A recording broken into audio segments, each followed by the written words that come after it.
Orgasmic enlightenment, where the sexual and spiritual come together. I'm Kim Anami, and I'm a holistic sex and relationship coach and a vaginal weightlifter. In this show, we explore all things intimate. I believe that our sexual energy is life force, creative energy, and we can use it to shape our worlds, strengthen our relationships, and self-actualize. I blend the most avant-garde information from neuroscience, ancient sexual practices like Tantra and Taoism, to renegade wellness modalities to show you how to create gourmet sex in your lives. Come one, come all. Be a man with a plan. We're going to kick off this episode with a clip from the comedian Ari Shaffir being interviewed on the First Date with Lauren Compton podcast. She asks him what the sweetest thing he's ever done for someone is, and he tells her this story. What is the sweetest thing you've ever done for someone? I said to a lady, clear a weekend for me. She's like, oh, where are we going? I'm like, don't worry about that. Just pack a bag. What should I pack? Pack something casual, pack something to hike in, pack maybe some cocktail attire. Picked her up in a car. Don't worry about it. Drive to JFK. Yeah, she's like, what the fuck? We're going on a plane? To where? Don't worry about it. We got a drink at the airport. Where are we going? Birmingham, Alabama. She goes, what the fuck's in Birmingham? Starts looking up what's in Birmingham. We land, get in a car, Birmingham. We start driving. About an hour and a half later, we hit the Mississippi border. And she's like, what the fuck's in Mississippi? Like, oh, don't worry about that. It's a surprise. The whole thing's a surprise. We get through the town of Philadelphia, Mississippi. Small town. Got to the best hotel in town, which is like La Quinta. And she goes, what's in the other bag? And I'm like, if you open it, you'll know. But don't open it. And she's like, okay. Next day, got up, went to get breakfast. She's, what's going on? She's like, you'll see. Every storefront just has all this like artwork in it saying, welcome Dolly. Dolly Parton's playing. She doesn't play anymore. I know. She stopped. Marty Stewart. He has a museum, a country music museum in Philadelphia, Mississippi. She decided to do one show for him. And tickets went on sale months and months before. I waited in line to get tickets and went to see Dolly Parton at a 500-seater, fucking 12 rows back. And she was like, this is great. I would have packed certain clothes if I knew it was going to be Dolly Parton. I was like, damn it. If I only realized that and brought one of your friends over to your house to pick out outfits that you would have worn. And that's what's in the other bag. And it was all her fucking tassels. Oh my God. And all her boots, different outfits. Stop. It was the best. This is such a fantastic example of being a man with a plan. Let's talk about how many themes are going on here. The first, he knows her. He knows she loves Dolly. One of the biggest gifts of this experience is him showing her how well he knows her. The second is he makes it a surprise. He doesn't check in with her along the way. In fact, he keeps her guessing. And the third is that he pulls together every angle of it. She does not have to think about anything. She doesn't even know about it. It's the old be ready at 8, I'll pick you up, wear a cocktail dress move. And it never gets old. You can and ought to do this throughout your relationship. This applies to early stages all the way through 30 years of marriage. Be a man with a plan. Take the lead, initiate, be bold. Be the man so that she doesn't have to be. And if you do it with genuine truthfulness, watch her soften and surrender to you and give back the biggest gift that she can, her trust. In today's episode, we are talking with well-fucked all-star Jim. He's been on the show several times before in the episodes How to Fuck Your Woman into Oblivion and Polarity, the hottest sexual chemistry, which included his wife, Meg. Today, we are chatting about what it looks like ongoing to lead as the masculine in your relationship with your woman, the guts and the glory. Well-fucked all-stars. Hey, Jim. How are you, Kim? Fantastic. Great to see you. Great to see you. All right, well, let's get into it. The topic today is how you lead your woman in relationships. So you and Meg, on your journey, you've both been on the podcast before. I've talked about one of your major issues and challenges that you've been working through in your relationship is the idea of masculine and feminine polarity, where by your own admission that was reversed for years, where Meg has been more in a masculine dominant role role and you in a more, I guess, feminine, reactive role, and that you guys have really focused on shifting that dynamic and you stepping into more of a direct masculine leadership role in your life and in your relationship. So what kind of suggestions would you give people, and what have been some of the top tools or things that you've kept in mind on your journey in terms of how to lead as a man in your relationship? Well, I think number one is something that I learned in Sexual Mastery for Men, and that is purpose, having purpose. And I've said this ad nauseum, I think, on the podcast, is before I met you, I was like a rudderless ship, and just somebody without purpose, which created a lot of tension in our relationship and I would say internal like depression and just no motivation. And when I went through SMM, there was just a huge light bulb that went off regarding the idea of purpose. And I dove headfirst in that, and I really found what I believe to be my purpose in life. And it really sparked something within me to take care of my family, to take care of my wife, my kids, to be a a role model for my kids, be the leader that my wife needs in me. Um, and what was fascinating, and this I think was like one of the first challenges um, or tests from Meg when it comes to that role reversal that we had really worked on, is the idea of this purpose and really discussing the purpose. And so when I laid that out and really explained to her what my purpose was and where my purpose fell in my priority list, it was a little bit of a shock to her because through all my studies, through mentors and things like that, it became very, very clear to me that a man's purpose has to be number one. And when I told her that, it was a bit of uh, it was hurtful for her because she wanted to be number one.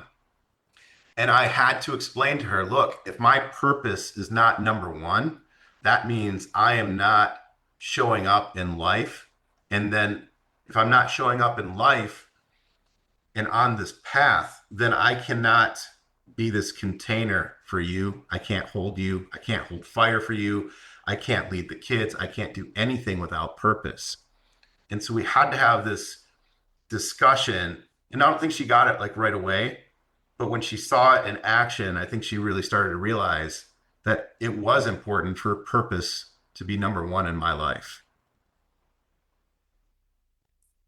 Which I think that maybe for a lot of couples out there, you make these vows to each other and, they're supposed to be your best friend, your lovers, and number one in your life.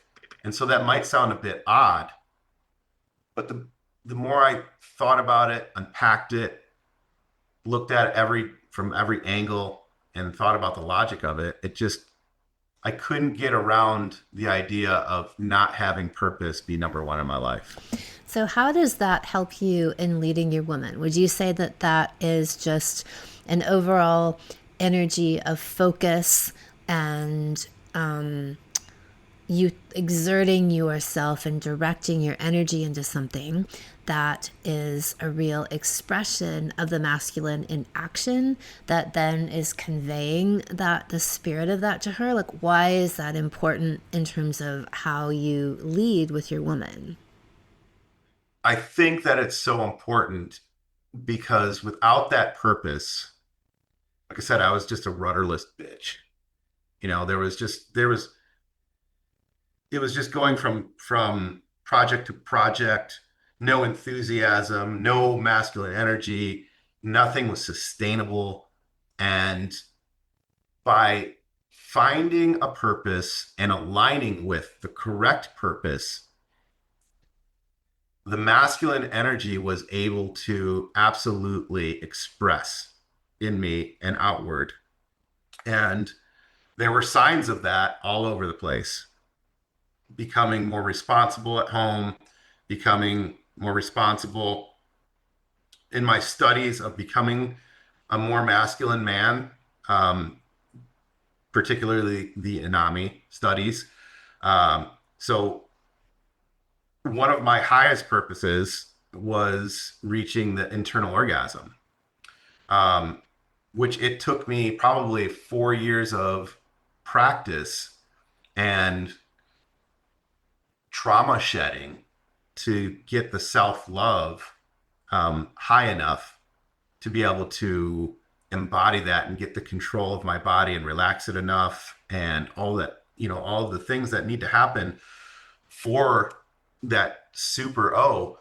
And when you do all those things, there's something within you that if you can control your body like that, you can control almost anything in your life. And that energy, that confidence, like we like to call it, it enters a room before you enter the door. And so with that purpose, with that higher purpose of, I think you've described it as dharma, right? You like with your work, purpose, and then that higher self purpose with the masculine, because that's one of my purposes, is to be the most masculine man I can be and have control of my body, and that part of it, and combining that with my vocational purpose. So those two things combined just kind of supercharged the divine masculine within me, and it allowed me to express it more, and it allowed her to surrender more easily, seeing that within me. It's not something like, hey, I'm masculine. It's one of those things that you don't have to say. It just it precedes you into, it's an energy. Yeah, it's a show, not tell. Yes. Yeah. Yes. And I think that is, and before purpose, I didn't have that. I didn't have that at all. And so that's my number one thing for me to lead a woman, is to have your own purpose, and not just have purpose, but be executing on it. It's one thing to say you have purpose, but it's another thing to actually execute, follow through. Right. And I think that that's the whole distinguishing factor between showing and not telling, right? Telling is kind of irrelevant. Telling really means nothing.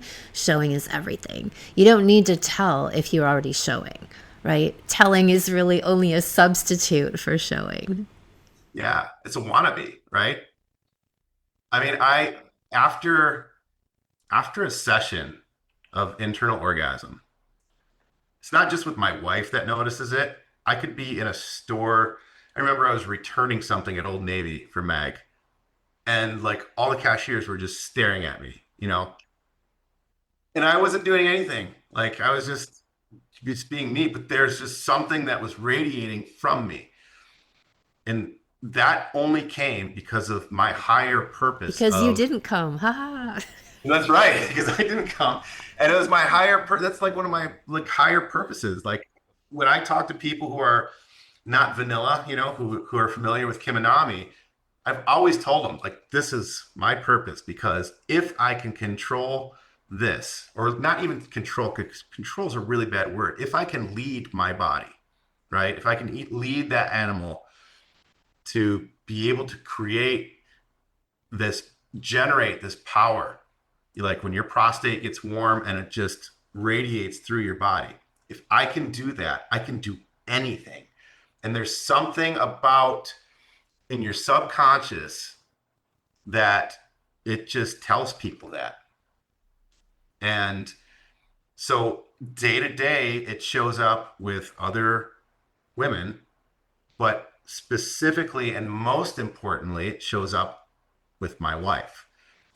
He shows up in my life, and my wife recognizes it, and therefore just wants to surrender. So, what I love about this little anecdote is, I talk about this quality in women as the well fucked woman, this aura, this energy, this je ne sais quoi that people pick up on that's really magnetic and radiant, where women get hit on all the time publicly in sweatpants and flip flops, just because men are picking up on this aura and this energy. And what you're describing is the same thing in men, but what I see the difference is that because you're cultivating the orgasm without ejaculation, which is a kind of obviously very deep internal discipline, right? And like, as you said, connected to your purpose, but it's a real test of spiritual strength and mettle, the way I see it. I was thinking and writing about how I think women actually don't respect men who ejaculate. Even if they're not conscious of that, and even if they're asking a man, like they want him to come, there's this perhaps mild ego stroking. Oh, I made him come because I'm so hot. But like, really, he's just weak, right? Like if a man is continually just succumbing to the lowest rung of pleasure and what's available to him, or it's like eating Oreo cookies instead of making a big steak, right? It's like there's a price to pay for that, and it shows up in your aura. And there's a certain kind of strength and confidence and endurance building that goes with that journey of really seeking and cultivating the orgasm without ejaculation. It's a mastery of the self. It's a mastery of your lower superficial desires, right?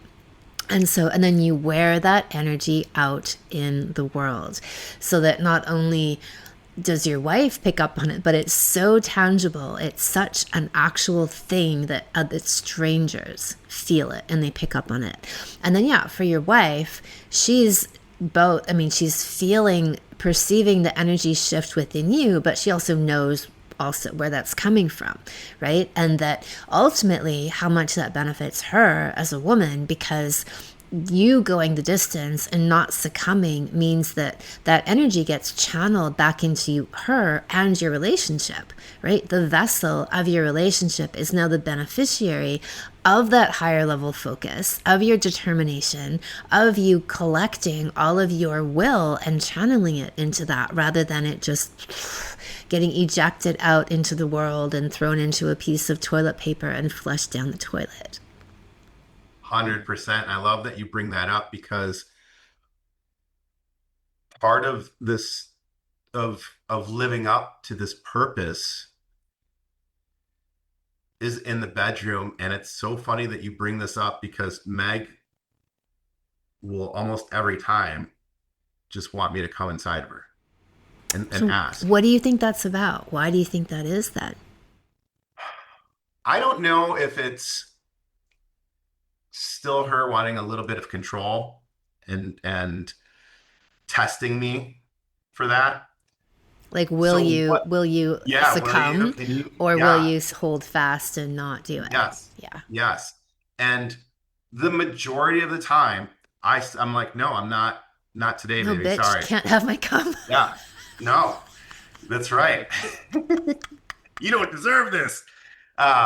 So I deny it a lot, but if, within your practice, you should, from my understanding, ejaculate every month or like a few weeks or something like that. No. I don't know where'd you get that from? I've never said that.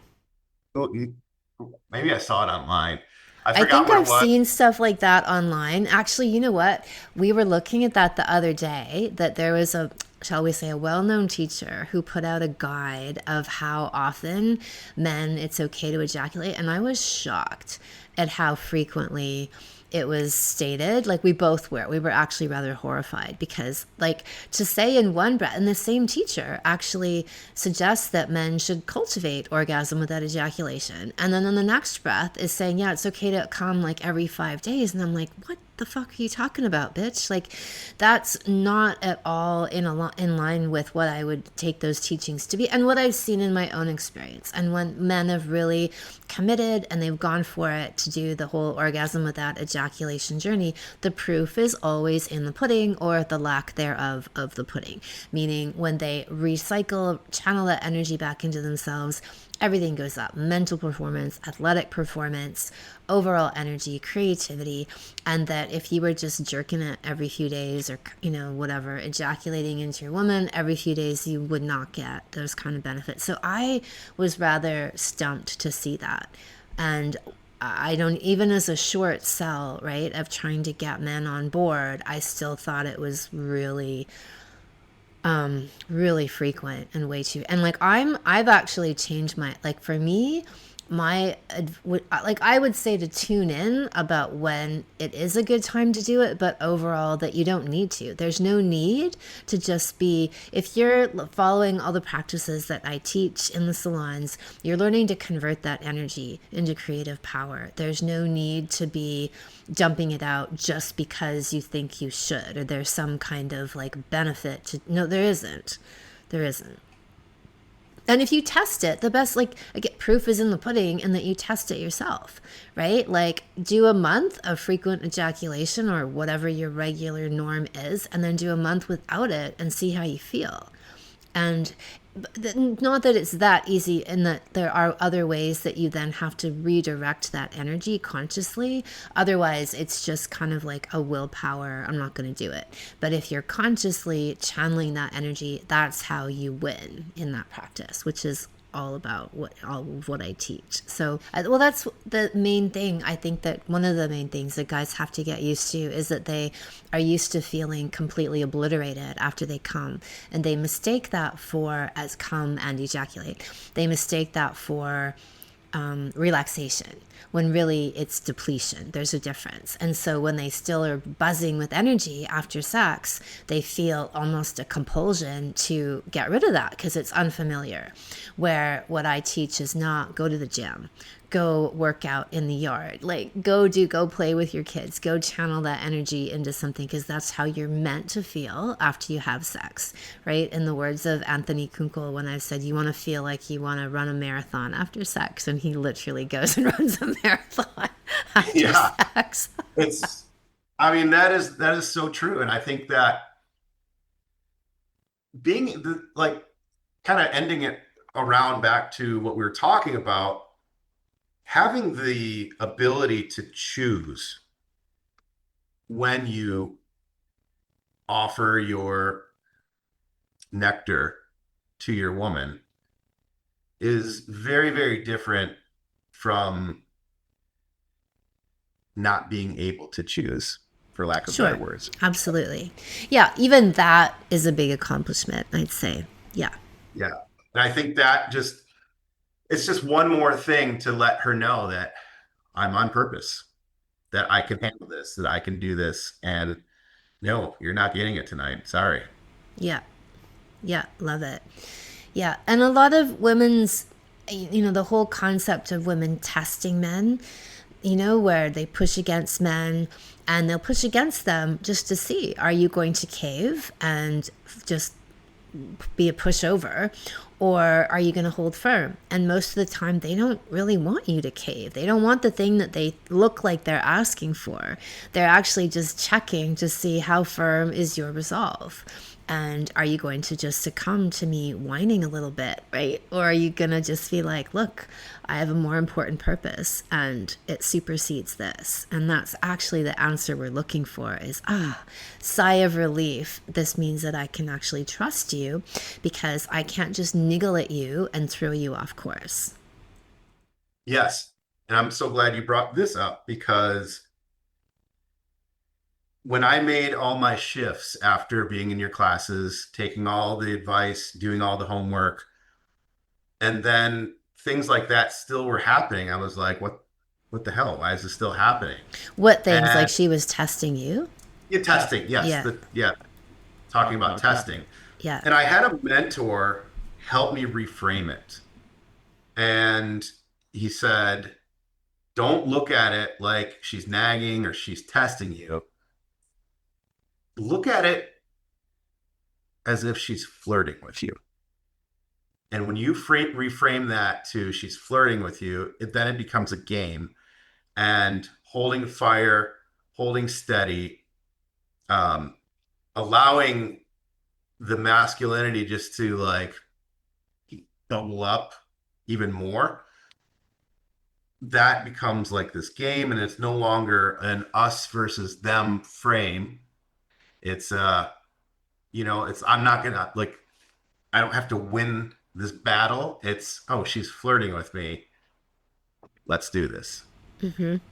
So, what would be an example, if you can think of one, where she was giving you that kind of testing energy and you were able to pivot and reframe, and instead of getting either offended or irritated or triggered, that you could take it like a flirting gesture and do a sort of qigong, tai chi, push back, but actually segue that into something positive? Yeah. Man, I have to search the depths here. So this is like a really may seem like a silly example. Um, but even I don't let her drive me, anywhere unless it's like there's something wrong or it's just like in a pinch. But for most of the time, I just don't let her drive me. And she's in the driver's seat and does not want to get out. And for whatever reason or some, just thinking about it from a flirtatious, point, I was able to not freak out and demand and try to control and do all these things and just allow my essence to come through and then playfully lead her out of the driver's seat and into the passenger seat. And I know that's like just a small example, but little things like that, I think we've talked about this in previous podcasts where it's beta by 1,000 cuts, right? And so that might seem really small and insignificant to maybe somebody listening to this, but it's still pretty major, because if you add up that scene 10 times, 100 times, she loses all respect and she's like, no, you can't lead me, right? And so you have, like, in that situation that could have got really ugly if we were pre-anami, right? It would just be like uh, butting heads. But shifting that frame to it's flirting and then stepping up in a way to lead her out of the car and into the other, the passenger seat, to surrender and let your husband lead the chariot and, lead you to the ball, whatever it is. That was, I think that was probably one of the first times that I was able to do that. And it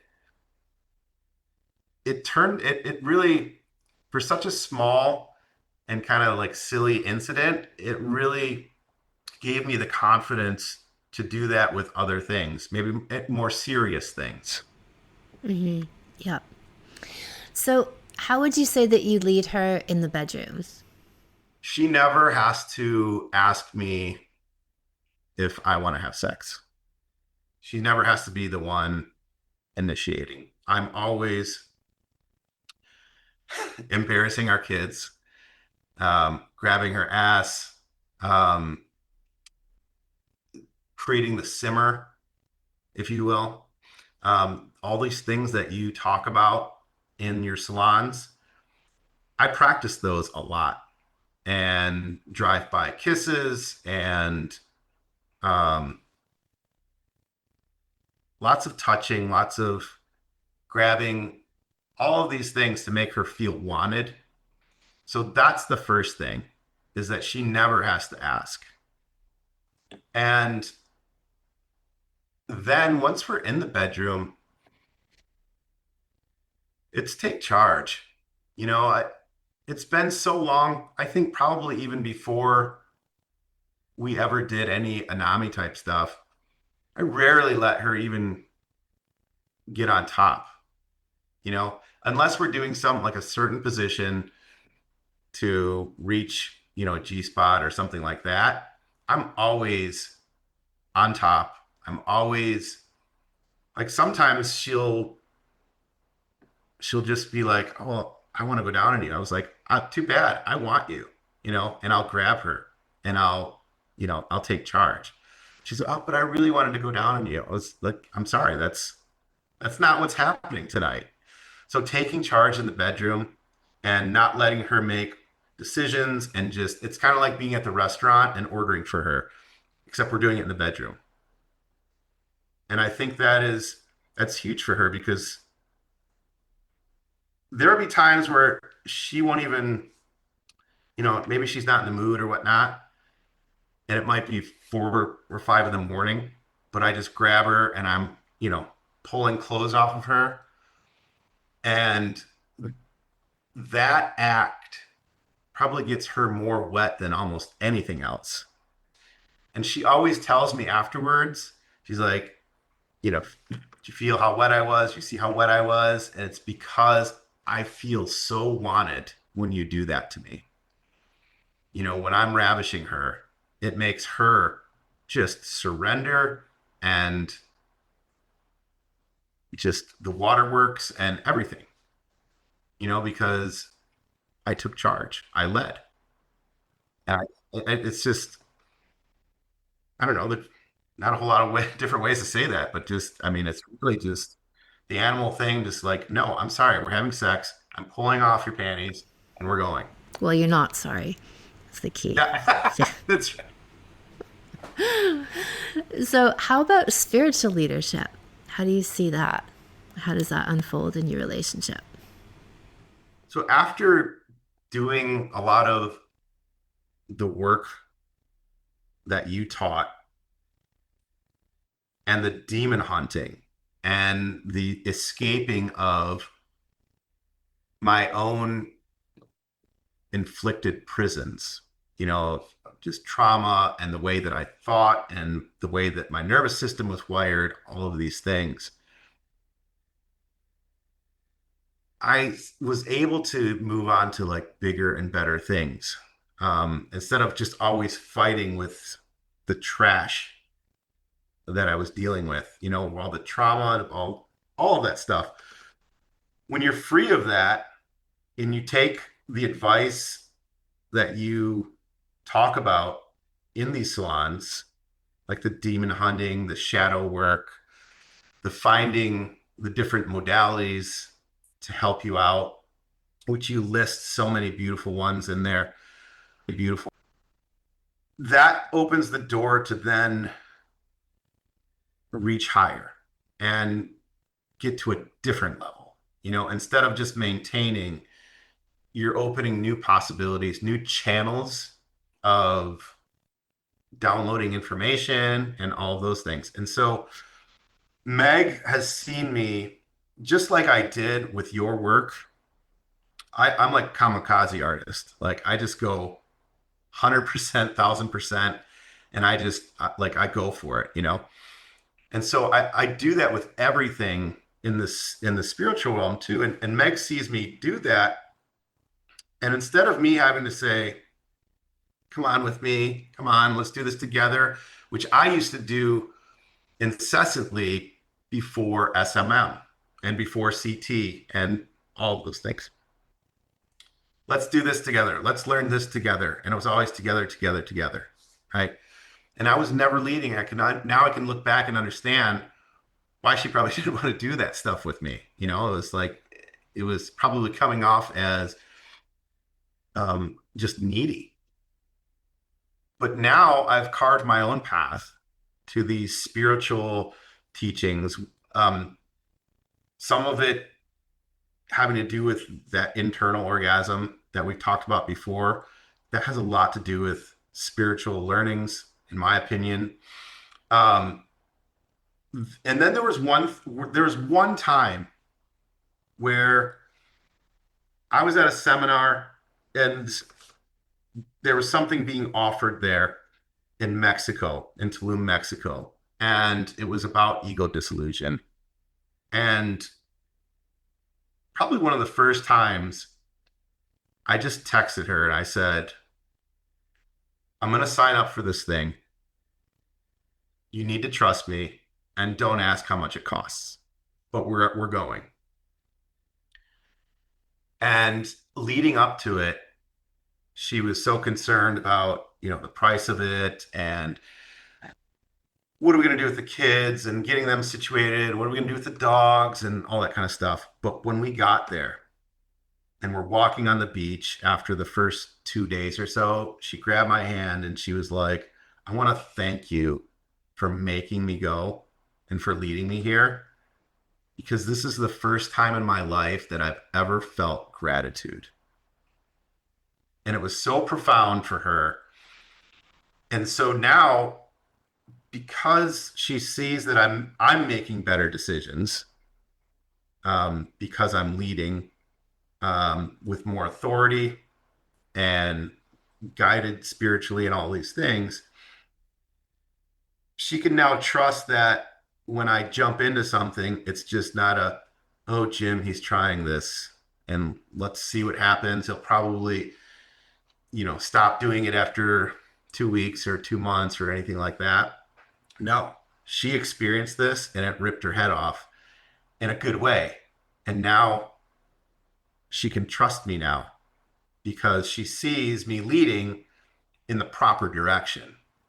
And so she's been able to do some things spiritually and journey wise that she always tells me, she's like, God, if I would have thought 5 years ago, you told me I would be doing this in like the spiritual realm and I would be feeling all these things for the first time in my life. She's like, I would have thought you were crazy.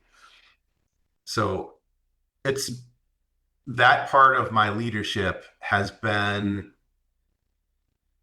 it's been amplified because of the work that I put in that I learned from you. I'm now making better decisions in my life so that when she sees me do things, it's curiosity, not annoyance. Does that make sense? Yeah, you've earned that trust that your direction is somewhere she'll want to go and is for the benefit of the relationship, that she'll default to that as the first reaction rather than the first reaction being skepticism. Yes. Yeah. And now it's like, that's probably the second big thing because the first thing was coming together. And when she got through that and saw that, okay. Meaning you were, by that, do you mean you were the person who brought the coming together salon to her Yes, as I let's did. do this, right? Yes. And she was like, who's this Kim Anami person? And Who wants me to listen suck your dick all the time? Who is yeah, this chick? yeah. Who's this carnival sex and all this kind of stuff? Come to find out we have to do Carnival work. sex? What?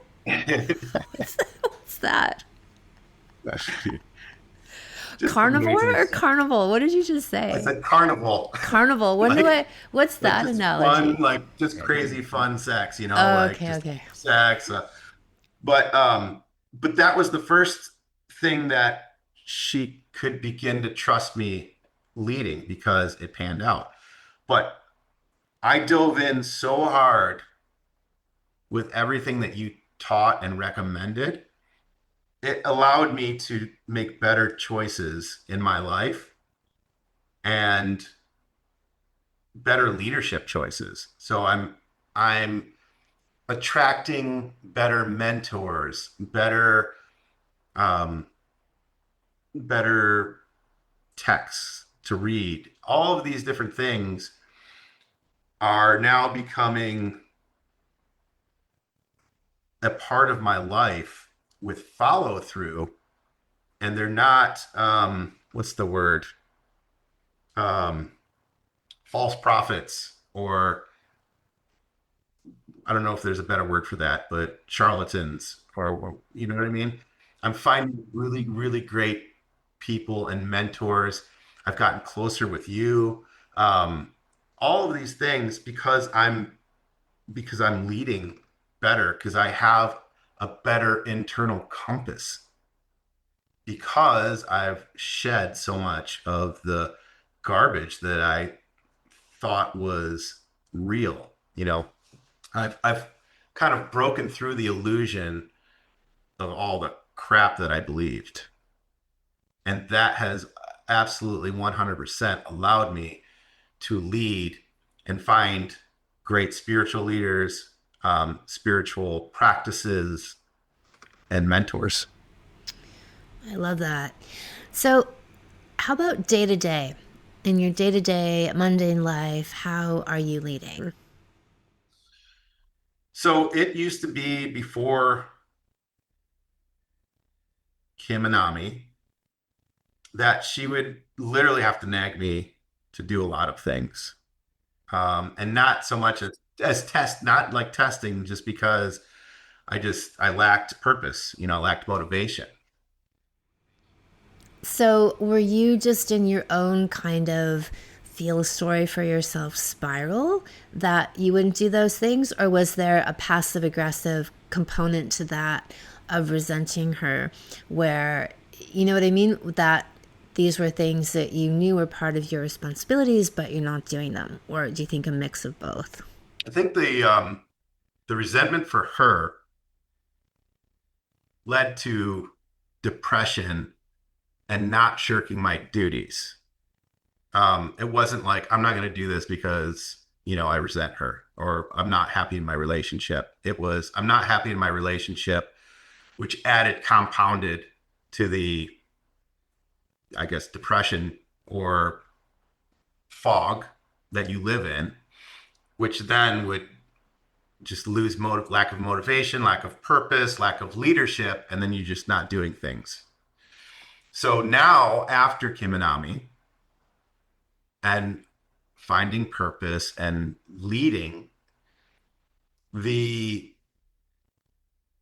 things that I do during the day when she's not around, there was just something I think 2 weeks ago where we had talked about something, and then I said, "No, I already did that." And she's like, "Oh, really? I didn't even know. I didn't know." So it's those things where you're like surprising her almost because she's not. Taking Yeah. initiative. You're doing things without Yes. asking, you're Yes, I'm anticipating. anticipating, and that was something that she was not used to before. Before the principles of SMM and things like that. And leading. So those things, it's doing those things. It's actually doing the things that even when she is present and seeing, not just the things that are off camera, we'll call it off camera, but even the things that are on camera, and I'm still doing those. It's how do I want to say that? It's a difference between saying I'm gonna or I did that. Like I don't have to say I did this, I did this, I did this to make her feel like I'm doing something. It's the actions that are showing her. And that's a huge difference because words don't mean shit. I love the theme of anticipation because I think when the masculine is really in that pure space and functioning from there, it does become about anticipation, right? Before she's even thought about it. We talk about these examples of when a man sets a date, whether in early stage relationship or long-standing relationship, the way you set a date is we're going out Thursday, be ready at 8, wear a cocktail dress, right? That's what you got. And then you plan the event. You plan everything out. She just needs to show up, right?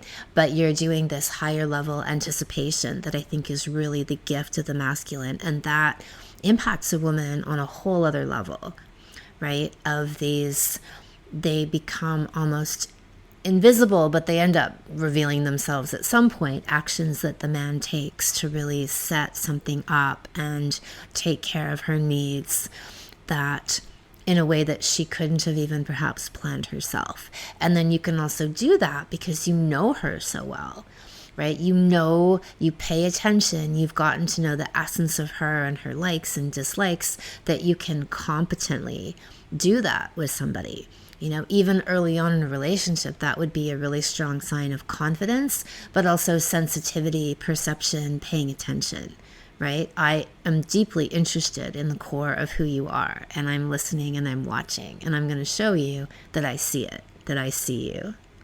Nothing fucking sexier than Yes. that. And that's something I never got before working with you.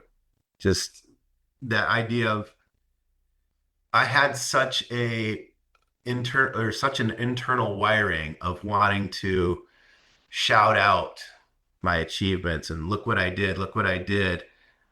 And that was coming from such a place of internal lack of confidence, lack of belief, lack of self-love, and looking for approval from her or anyone else.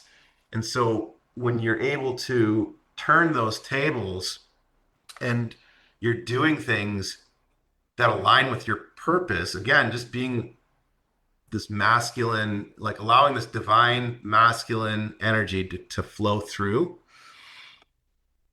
even just with that purpose, not talking about the vocational stuff, when you're doing all of these things, you don't have to shout it from the rooftop and say, look at me, look at me.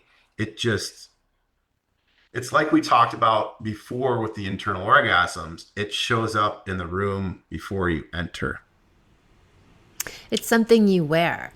You earn and you internalize the benefits of the wisdom of the achievement you've just come to or not come to, and then you wear that energy, and that energy is perceived by everyone around you. So even if the small things that you do or big things you're not advertising them, and maybe your woman doesn't even notice, or she notices like a month later that you did the thing that was lurking in the ethers, you finally did it, you wear that as we call cockfidence, right? Where you're acting from a place of integrity, you're taking care of business, you're initiating, you're doing your duty and role as a man. And the benefit comes into you as your whole aura is the well-fucked man aura. And you really triggered a really good point. I think you keep expressing something so beautifully about how you wear these things. And when you talk about leading your woman, I think so much of it has to do with you wearing all of these things. Because when they become a part of your nervous system and you're subconsciously wearing all of these energies, I don't care who you are, I don't care who the female is across from you, there's going to be a natural leadership that's emanating from the masculine and a natural surrender from the woman. And it has to do with wearing these energies that you keep talking about. And I think that's so beautiful that you've articulated it like that. Well, that's where the whole well-fucked woman meme concept came from, is that it became an auric transformation in women who were being truly, deeply well-fucked, where they changed and it became visible to me. I began to see it and feel it in people. And then the same thing happens in men. But when you're inhabiting that energy strongly enough that it begins to change your visible appearance, but your auric appearance as well. Because we have these stories, right, of women being on the other side of the road and men over 4 lanes of traffic, like galloping across the road to go and ask these women for their number, where they can barely see their appearance. Like, you might be like, okay, she looks hot, maybe, right? But it's more like, it's even stronger than that. It's an aura that's being radiated out into the world. So yeah, I love all of that, because it really goes beyond any of that like we said, like the need to try to, the telling versus showing, right? Is that you can really trust that if you're doing the deep inner work, it's being shown on more levels than you can even imagine. Like this invisible but very palpable signal that's being broadcast out into the ethers. And then the opposite happens when you're not showing up, when you're shirking yourself, when you're not inhabiting yourself. You become more like a vortex or black hole that's sucking things into it and becomes almost like the same way that we talk about the Midas touch in people who are well fucked, where everything they touch begins to turn to gold. Relationship opportunities, business opportunities, cash just falls into their laps. Like these things are all this cumulative effect. And then the opposite happens when you're in a dark, not connected to yourself, dissociated place, is almost like one bad thing after another, right? Like a pileup of things you couldn't even imagine.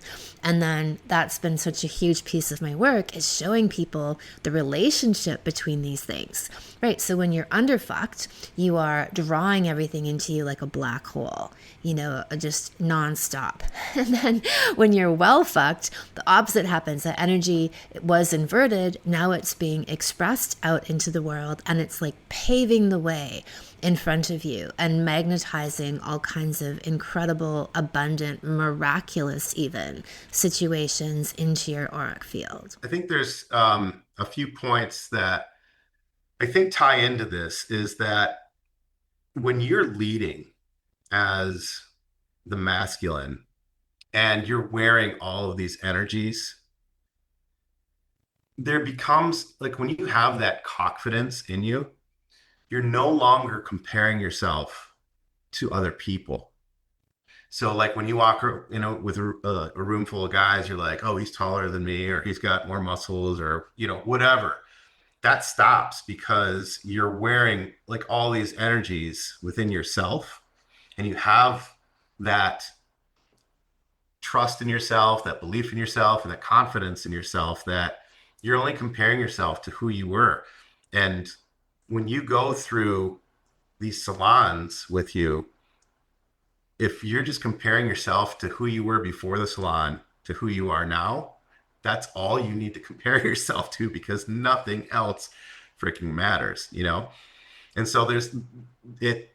And when your woman sees and feels that energy, that you're no longer sizing up people in the room, that is a sexy, that's a very sexy attribution that you have, which again, all of these things build up to induce her to surrender.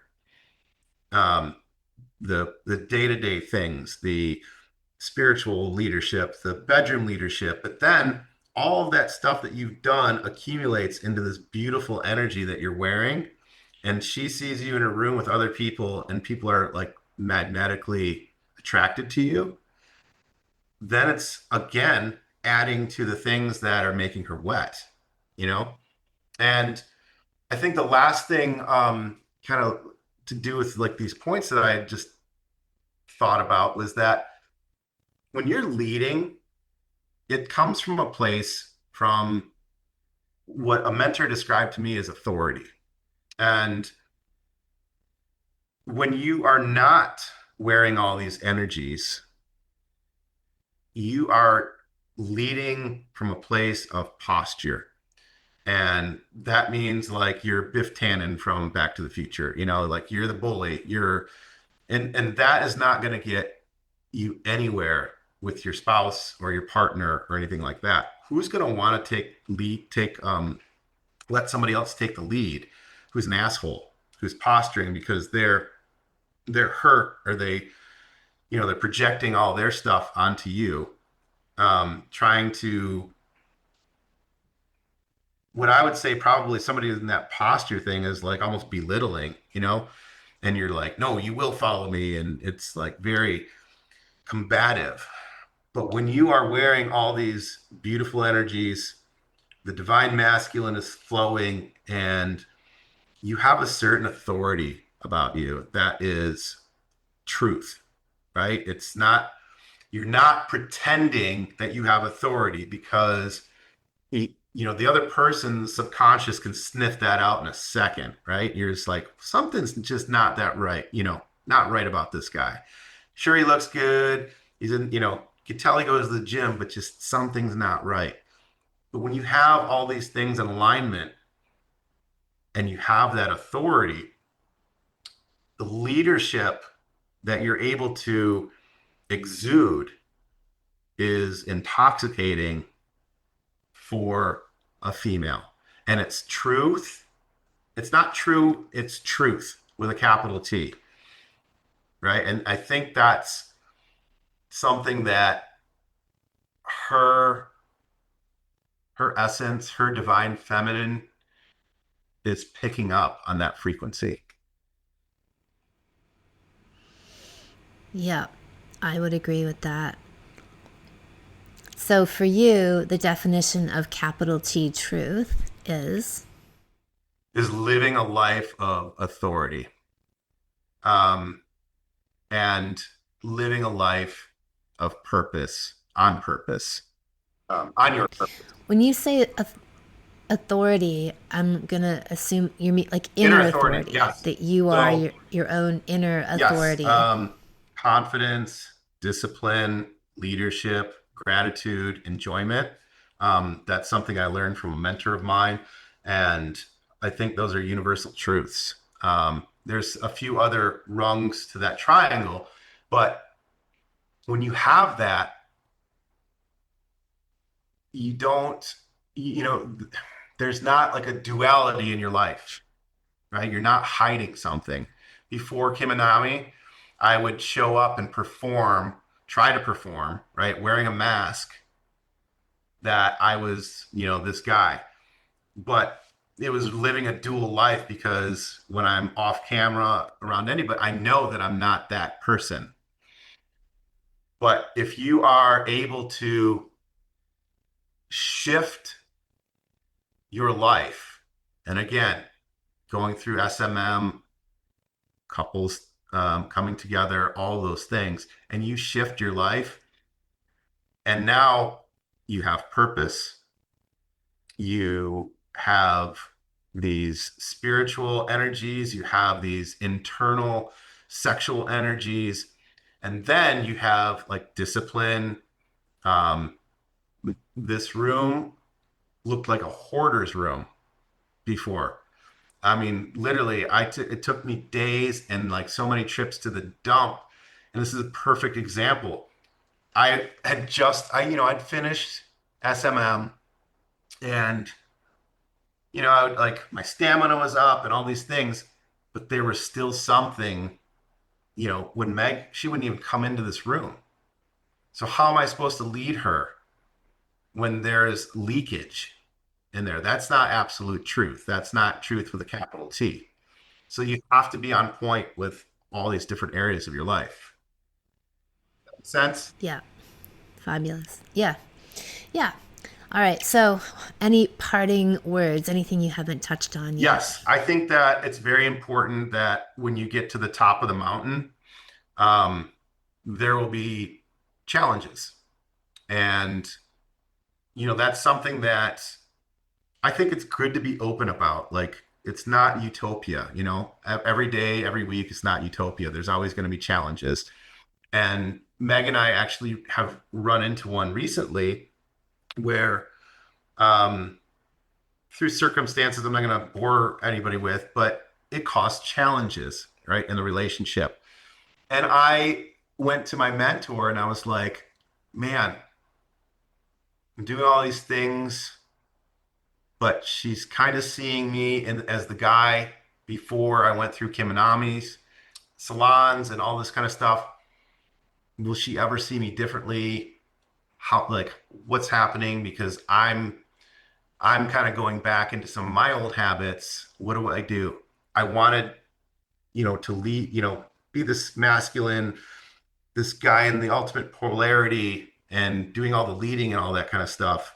And when there was a hiccup and there was maybe like a little bit of lack of faith or something like that, was triggered in Meg, it kind of set me on a little bit of a spiral because I'd never dealt with that before. Because I'd never been in that such a high position of leadership, right? And what really has like started to really turn it around was understanding it's all the things that we talked about, but it was like a new perspective shift. So like doing all the things off camera, doing the things unexpectedly that she doesn't notice. At, I think before I was doing it for her 100%, and I wasn't getting the gratitude from myself for doing it. And so when there was a hiccup, all that leadership was it got knocked down a peg or two, right?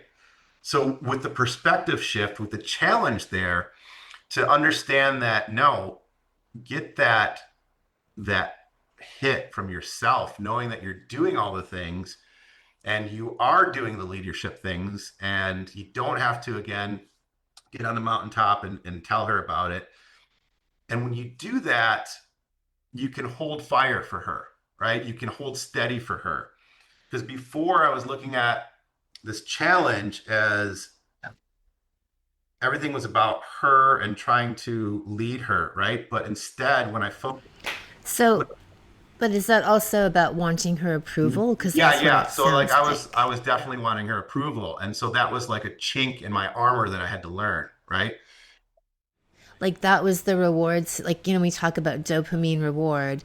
That's, you're getting that from her rather than just sourcing it internally and trusting that that's Yes, and so enough. that was one of the things that I think as I was making these changes and going through the salons, it was like one of the pieces that I did not that I missed, I think, in those lessons. And so when because I was focused on doing the things, right? And not where and what and not thinking about what that generated. And so I was able to have somebody else say, no, no, no, no, you're doing all the things, but now just get that hit from yourself and just understand. And so what was really amazing is that the other night I went through um, and I was able to just have an amazing session myself and generate tons of internal orgasms, right? And it just kept happening. And like I couldn't control it anymore for like an hour, it kept happening, right? And it was one of those things where when I was in my session, I was really focusing on creating dopamine from self-love, right? And that's what triggered a lot of these internal orgasms. Like I was having internal orgasms from loving myself, which was mind-blowing. And so I sat with those. Let's just pause, hang on, pause here for a sec, because we've talked about this before. Sometimes people get blocks around self pleasuring, particularly women, but even for men, like to pivot on, okay, if you're not masturbating to porn and you're not fantasizing, well, what do you do? How does this work? And so we've had this conversation before about, well, you actually find a way to get hot for yourself. Like you are coming home wildly passionate, the way you come home to a lover and you're so excited to get into bed with yourself. And people have described it as being hot for themselves, like the way they have the same like, oh, shivers, like can't wait to get there. So expand that a bit for me, because I feel like that's a really key piece, and it might seem kind of abstract for people, but we're talking literally like you are turned on by this idea of loving yourself. So can you explain that more for people? Because I think it's really, really important and not something people would naturally think about, as a pathway Yeah, through. that's one thing that I didn't understand. I don't think I was ready to understand when I went through SMM. There's you can go through. Well, you have to be close to loving yourself. Like if you're so far away from loving yourself, which again is a phrase that we churn out, very cliche all the time. Oh, you just gotta love yourself before you can love. Yeah, okay, right. But what does that fucking mean exactly? Like I hear it's so abstract, but until you get there, which I think is especially for men, the journey of integrity, doing what you say you're gonna do, purpose, all the things we've been talking about, and you build that up and you have an accumulation of all those things that starts to feel and be worn as self-love. So you have to be close enough to it to then be able to experience it as a desire for the self, because you've already been Yes. building I it. can tell you right now, just talking about this, my like sacral chakra is getting cool right now. I can feel it in my prostate and my pelvic floor expanding and getting like not full on like sexual orgasm, but it's just like it's creating this feeling in me right now of like just talking about it. And so there was a point where through like spiritual practices, we'll call it, that I was able to feel this immense and intense love for myself.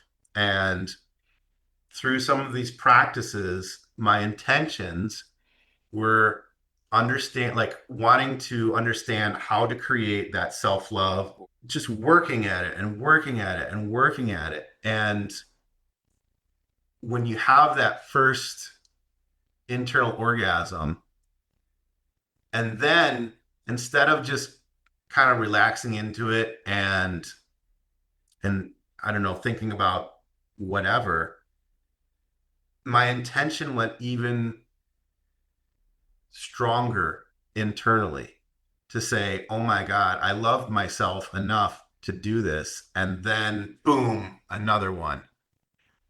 And then you're like, oh my gosh, I can't believe that I just, I finished this demand letter and then boom, it's like, had another one. And so like it became about me and appreciating all the things in my journey of what I did and really just I mean it sounds weird and cheesy, but becoming in love with myself like you described. And so, for a couple of nights as I went to bed after that session where they were just like uncontrollable and they just kept coming and coming, like I was out of breath, I was exhausted, my abs were tired, all of these things.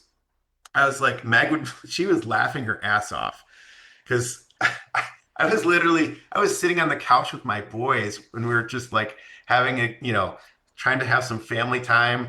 And my legs would all of a sudden cross and then my feet would like curl back. And they're like, are you all right? And I was like, and Meg would just be like biting her lip. But Yeah, like they're just orgasmic yeah, aftershocks. We're going to be but having them for the next when 48 I was hours. doing those things though, it was really being in the moment and just loving myself and appreciating my family and whatever, everything that I built, and they just kept getting stronger and stronger. But the next few nights I could just sit in my bed and do some of the breathing that you taught us. And I would get to the point where I'm feeling it's probably stronger than I am now, but it was not quite there to like orgasmic level. But even without any self pleasure at all, just through breathing techniques to generate that hit but it's like the full body internal of loving yourself. So it'd be like self pleasuring and like being on your way to that internal orgasm. But I did not touch myself at all. There was no self pleasure, and um, it was purely learning or expanding upon that learned feeling of loving yourself to get to that point.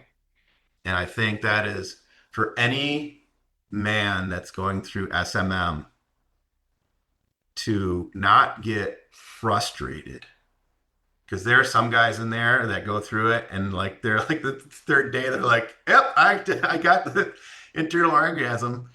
And you're just like going, oh, what is he doing? What is he doing? And it was a um, constant dedication to the practices that you taught that finally got me there. And that was it. And even thinking about that while you're like self-pleasuring or you're in that spiritual realm and you're developing these internal energetic orgasms, that is, that's something that I would think about is, man, I worked on this and I didn't give up.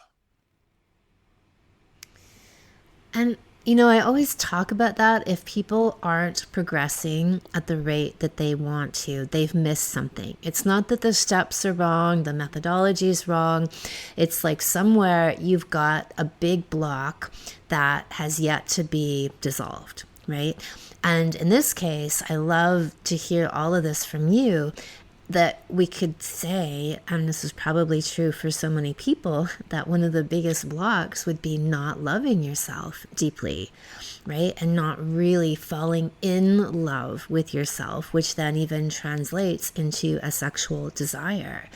And then whatever it takes for you to do that. And if you're someone who's been living a life of where you're not fully inhabiting yourself or your masculinity or your integrity, then there could be a lot of amend making to do, both to yourself and the people around you, to get cross that threshold, right? Bypass or go through whatever alchemy that has to heal internal shame, regret, right? Where we can then get to a place of firmly owning where we are and who we are. And we've put enough now, we've paved the road with enough good karma and enough solid integrity that we can firmly we're past the place of feeling regret or embarrassment and standing strongly in pride, and proud of ourselves for where we've come to and how we've gotten there and what we've done. And that's the self-love that then kicks it into the other dimension, where now we're in that place where we can achieve these things because we've built it, right? If you build it, it will come. And here's to expand on that point and talk about like maybe the struggle that I just had gone through or am going through. I thought that I had built that strong foundation after doing all the work, but there was that one piece missing that wasn't truth yet. I thought it was true that I'd done all this work and I love myself and, kept telling myself that, but I thought it was true, but it wasn't truth. And so now as we get through this challenge, my foundation is so much more rock solid that if something like this happens again, like I know nothing will stop me because of that,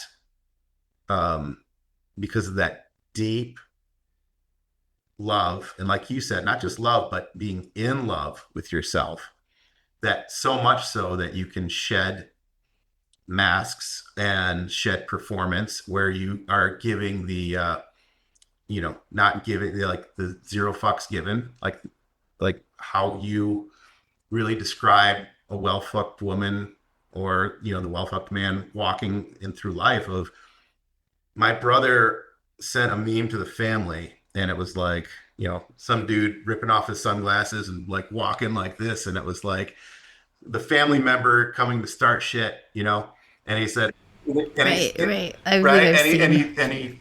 and he said, this is my family calls me Jimmy. This is Jimmy coming, to the holidays or something. And so what's happening is that's radiating. I didn't say that to anybody, right? But that level of internal love has raised so much that now the leadership and leading and the polarity that comes with it is now seeping past Meg, and other people are noticing. But I just don't want people to get this idea that this is some 4 to 5 year process. I came in just an absolutely broken human being. And the timeline is so much more compressed for the average man coming in here. I had so much catching up. I was like, if you think of it like a race, I was like 5 laps behind the leader. And so I think just again, knowing so many men past and present who go through SMM, they are seeing results during the salon, shortly after the salon, because their situation is not like mine. I was very honest with myself, and I knew that I needed help. And I knew that I didn't know how to be all these things because I was never taught. And it was all foreign to me. And when something's foreign to you and you have tons of trauma built up and you have this idea, you believe in this illusion that you're broken, um, it took me longer. And that's not typical, right? Right. Right. Well, it's a testament to you and it's true. People come into this work at all kinds of different levels, right? And some people can just speed right through it. Other people take longer. And it's a testament to you to really sticking with it. And look, generally there's wins along the way, right? There's breakthroughs along the way that keep your faith. Okay, this works. But yeah, to have these larger goals that then take longer than average, I would imagine would be challenging. But again, kudos to you for sticking with it and realizing that they're just symbolic of some kind of block, right? If you're applying the tools and the tools work, then there's just more to plow through before you get those sort of revelations and bigger breakthroughs that we're all looking for. Yeah. And I think you don't know what you don't know. And there's some guys, or I would say most guys that walk through here and walk through these salons, they already embody a lot of the masculinity, or even if they don't, they're ready. I wasn't ready. I knew that I needed it, but I didn't know that I wasn't ready or it would take this long. So like you said, there's wins along the way. It peels back the layers, and then it's like, oh, all right, let's keep going. Right? Next. And then you end up on, and anyway, Then the you thing end is, up being interviewed as an all-star. that's right. But here's the other thing, Kim, too. Like, how many times have we heard that it's not about the destination, it's about the journey. And we've talked about so many cliche things tonight, like sayings and stuff. And I know that sounds cliche, but that's true. And would I have it any other way? Hell yeah. I would but I can at least appreciate and have gratitude for everything that I've been through. Yeah. Yeah. Love it. What a great way to round this out to get to this theme of one of the big Rosetta Stone pieces of the foundation, that if that's not in place in a very genuine, truthful, deep way, then you can be doing all the techniques. And that's the beautiful thing, is that the techniques and the work builds the self-love. Right? So if you're not there yet, that's okay. You can get there. You can build it. You can rebuild. Or maybe someone's never had it, right? Or doesn't know the depths of what that really means, like to love. Like, I think most of us don't, because that word, that phrase kind of means fucking nothing, right? Like, you just have to love yourself more. Like, what? Right? But to really be in love, and even then get to in lust with yourself because you're so fucking hot, right? Like, deeply inwardly, you respect and love and adore yourself. That is a whole other level that I don't think most people ever really get to. And I feel blessed and honored that I was able to touch that, in this lifetime. And can I just say one more thing too, is that how important your salons and your teachings were to me being in this spot right now. Like, you were the spark, to everything that propelled me to, all of the highs, the lows, and the trajectory was always up. but you were the spark in your teachings. And I can finally see, before going through some of this stuff and having the foundation and love, it would be, I would be worried about you taking this the wrong way. But I can honestly sit here and say that you were the spark, but I did the fucking work, right? You didn't do it for me. And I I owe so much to you, but I did the work, you know? Yeah. Well, that's what I would want you to say. I mean, that's how I see myself. I'm happy to be the spark, but I can't do it for you. I can inspire you and give you some direction, but you have That to was do it. where I was before this spot. And I can say that that was one of the chinks in my leadership armor, you know? Oh my God, what's Kim gonna think? She's gonna think I'm selfish, or, you know, I'm not giving her credit. But no, you were the spark, you were the teacher, you're the muse, you were the inspiration, but I fucking did it. Love that. Wouldn't have it any other way. I mean, it has to be that way. And the irony is, like, sometimes people think they can just watch some videos, right? And like just by watching, sitting down for an hour, like that's gonna do it. It's like, no, get to work, get to bed, motherfucker. Like that's where your enlightenment and your breakthroughs are really gonna happen. There are no shortcuts to doing the work. Well, maybe there are. Maybe I can give you some quantum leap shortcuts, like some quicker pathways. Okay, I'll give you that. But ultimately, yes, you have to show up and do the work. And you can't be scared to stumble and trip and fall, because when I was learning about stamina and leading in the bedroom, you know, I stumbled and fell. There was weeks where I couldn't even get hard because I was like, oh my God, the responsibility that I have now that I didn't know before I had, you know, before I met Kim and Ami. And all of these things, I just kept powering through and working through it with myself and my wife and you. And I wasn't scared to make mistakes or fail or be honest in the salon calls, be like, you know, hey, I'm having this trouble. What's going on? Or do you have any advice or anything like that? And so I would highly suggest that to any guy, to just be open to yourself and to other men in the group when you go through SMM, to like, you're not going to be perfect. You know, there's new things that you're learning, and don't be afraid to stumble. But you know what? You got to strike out how many times before you hit the home run, or whatever the cliche is, right? Yeah. Yeah. And be willing to be vulnerable. That's what I hear you saying too. To show up, to say, okay, I don't know this. I haven't mastered this, which is a hard thing to do, honestly. Like to admit being a novice in some areas of your life, right? Like to being a learner, especially if there's people around you who are seemingly much more advanced, and maybe it looks like they're having faster, greater success, and you're like, fuck. And then you have to like admit, okay, like here I am where I am, I need some help, right? So it is a big thing, and it's a brave thing. That's right.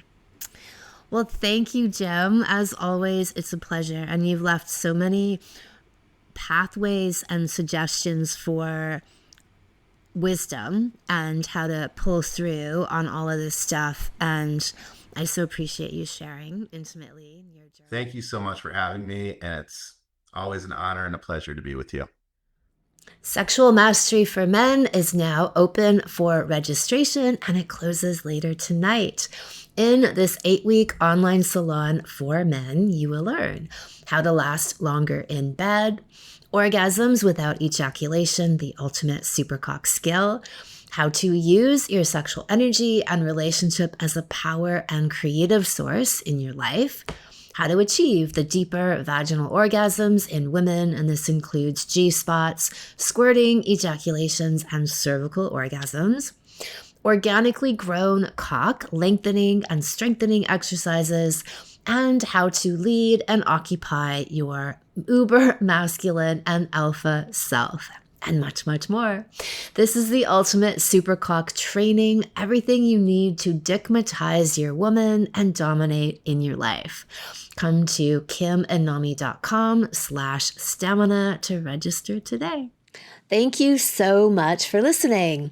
Subscribe to the podcast, leave a review, and send somebody else the gift of a multi-orgasmic and transformational love life by sharing this episode with them. If you'd like to go deeper into all things orgasms, sign up for my free Orgasmopedia series, where you'll learn about 9 different types of orgasms everyone can have.